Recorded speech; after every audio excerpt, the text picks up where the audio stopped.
3 নম্বর প্রশ্নে তোমরা দেখতে পাচ্ছ এখানে দেওয়া আছে a ইকুয়াল টু 2 3 4 একটা সেট এবং b equal to 1 2 a, c equal to 2 ab হলে নিচের সেটগুলো নির্ণয় করো। ক নম্বরে আছে b বাদ c, খতে আছে a ইউনিয়ন b, গতে আছে ইন্টারসেকশন c, ঘতে আছে a union b intersection c এবং ওতে আছে a intersection b union c। ক নম্বরে ছিল বি বাদ সি। এখানে বি সেটটি ছিল 1 2 a এবং সি সেটটি ছিল 2 ab। বি বাদ সি বলতে বোঝায় বি সেটের যে সকল উপাদান সি সেটে আছে সেই উপাদানগুলো বাদ যাবে। এখানে বি সেটে ছিল 1 2 a এবং সি সেটে ছিল 2 ab। বি সেটের 2 এবং এ উপাদান দুটি সি সেটে আছে, সুতরাং এই 2 এবং এ বাদ যাবে, তাহলে থাকবে শুধু 1। এখন কথা হচ্ছে তাহলে কি এই বি থাকবে না, এই বি সেট থেকে সি সেট বাদ, অর্থাৎ বি সেটের যেসব উপাদান সি সেটে আছে শুধুমাত্র সেই উপাদানগুলো বাদ যে বাকি এই সেটের যে উপাদানগুলো আছে সেই উপাদানগুলো থেকে যাবে। এই তোমার সি সেট অর্থাৎ এই পাশে সেটটিতে কি কি উপাদান ছিল সেটা ব্যাপার না। তাহলে এখান থেকে শুধু বি থেকে সি বাদ দিলে থাকে হচ্ছে 1। এই তাহলে বি বাদ সি এর উত্তর হবে 1। এরপর খ নম্বরে ছিল A union B. A union B অর্থাৎ এ এবং বি এর যে উপাদানগুলো আছে সেই সকল উপাদান আমরা নিয়ে ফেলবো এই ক্ষেত্রে। তাহলে এখানে দেখো এ সেটের উপাদান ছিল 2 3 4 এবং বি সেটের উপাদান ছিল 1 2 a, অর্থাৎ এখানে এ ইউনিয়ন বি করলে হবে কি 1 2 3 4 a। এখন কথা হচ্ছে এই টু উপাদানটি এ সেটেও আছে বি সেটেও আছে, তাহলে কি এটা আমরা দুইবার লিখবো? না, যে উপাদানগুলো একাধিকবার থাকবে সেগুলোকে আমরা মাত্র একবার লিখবো।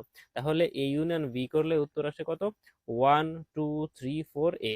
1 2 3 4 a। গ নম্বরে ছিল এ ইন্টারসেকশন সি, অর্থাৎ এ সেদ সি। এই সেদ সেট দ্বারা বোঝায় কি যে উপাদানগুলো শুধু কমন আছে। এ ও এ সেদ সি দ্বারা বোঝায় এ এবং সি সেটের ভিতর কোন উপাদানগুলো কমন আছে সেই উপাদানগুলো হবে এই সেটের উপাদান। অর্থাৎ তাহলে দেখো এখানে আছে কি 2 3 4 এবং 2 ab, এখানে কমন আছে কত? 2। তাহলে এ ইন্টারসেকশন সি সেটের উপাদান হবে 2। ঘ নম্বরে ছিল A union B intersection C. A union B intersection C, এসব ক্ষেত্রে আমরা সবচেয়ে যদি আমাদের বুঝতে অসুবিধা হয় সেক্ষেত্রে আমরা কি করব? B union B intersection C অর্থাৎ ব্র্যাকেটের ভিতরের অংশটার উপাদান আগে বের করে নিব। তাহলে দেখো ব্র্যাকেটের ভিতরে আছে বি ইন্টারসেকশন সি, তাহলে বি ইন্টারসেকশন সি আমরা যদি আগে বের করি, বি সেটের উপাদান ছিল 1 2 a এবং সি সেটের উপাদান ছিল 2 ab। এই 2 এর কাজ আমরা আগে করব এটা বোঝানোর জন্য আমি নিচে একটা দাগ দিয়ে রেখেছি, তোমরা দেখতে পাচ্ছ। তাহলে এখানে যদি বি ইন্টারসেকশন সি করি তাহলে বি ও সি এর মধ্যে কমন আছে 2 এবং এ, তাহলে বি ইন্টারসেকশন সি এর মান আসছে 2a। তাহলে এবার আমরা এ সেটের উপাদানগুলো লিখে ফেলি। এ সেটের উপাদানগুলো ছিল কত? এ সেটের উপাদানগুলো ছিল 2 3 4। সুতরাং এ সেটের উপাদানগুলো এবং বি সেটের উপাদান বি ইন্টারসেকশন সি সেটের উপাদানগুলো আমরা লিখে লিখে ফেললাম। এবার দেখো এদের ভিতরে আছে ইউনিয়ন। ইউনিয়ন মানে কি? যোগফল, অর্থাৎ উভয় সেটের উপাদানগুলো আমরা নিয়ে ফেলবো। তাহলে এখানে আছে কি 2 3 4, এখানে আছে 2a। তাহলে এই A union B intersection C সেটের উপাদানগুলো হবে কত? 2 3 4 a। 2 দুইবার থাকলেও আমরা মাত্র একবার লিখবো, কারণ ইউনিয়নের ক্ষেত্রে একাধিক উপাদান বা একটি উপাদান একাধিকবার থাকলে আমরা সেটাকে মাত্র একবার লিখি। তাহলে A union B intersection C সেটের উপাদানগুলো হচ্ছে 2 3 4 a। 4 দাগে আছে ইউ ইকুয়াল টু 1 2 3 4 5 6 7 একটা সেট, এ একটা সেট আছে 1 3 5, বি একটা সেট আছে 2 4 6, সি একটা সেট আছে যার উপাদান 3 4 5 6 7 হলে নিম্নলিখিত ক্ষেত্রে সত্যতা যাচাই করো। অর্থাৎ এখানে সমান সমানের বাম পাশের অংশের মান এবং সমান সমানের ডান পাশের অংশের মান সমান হবে, এটার সত্যতা আমাদেরকে যাচাই করতে হবে। অর্থাৎ এই বাম পাশ এবং ডান পাশ সমান কিনা এটা আমাদেরকে নির্ণয় করতে হবে। তো দেখো ক নম্বর আছে এ ইউনিয়ন বি পূরক এবং এ পূরক ইন্টারসেকশন বি পূরক।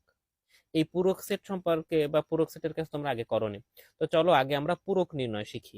কোন সেটের পূরক নির্ণয় করতে হলে কি হয়? কোন সেটের পূরক নির্ণয় করতে হলে সার্বিক সেট থেকে সেই সেটের উপাদানগুলোকে বাদ দিতে হয়। এখানে সার্বিক সেট ছিল ইউ, যার উপাদান ছিল 1 থেকে 7 পর্যন্ত এবং এ সেটের উপাদান ছিল 1 3 5, তোমরা একটু আগে দেখেছো।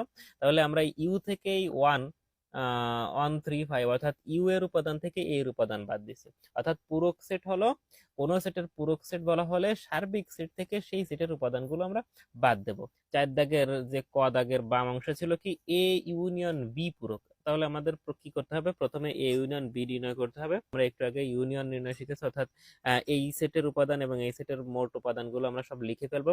তাহলে এ সেটে ছিল 1 3 5 এবং বি সেটে ছিল 2 4 6, তাহলে এ ইউনিয়ন বি এর মান আসতেছে কত, 1 2 1 2 3 4 5 6। এবার কি করব, আমরা ইউ থেকে সেটা বাদ, ইউ সেটের উপাদানগুলো ছিল কত 1 2 3 4 5 6 7, আমরা সেখান থেকে এই ইউনিয়ন ভি সেটের উপাদানগুলো বাদ দিচ্ছি, অর্থাৎ 1 2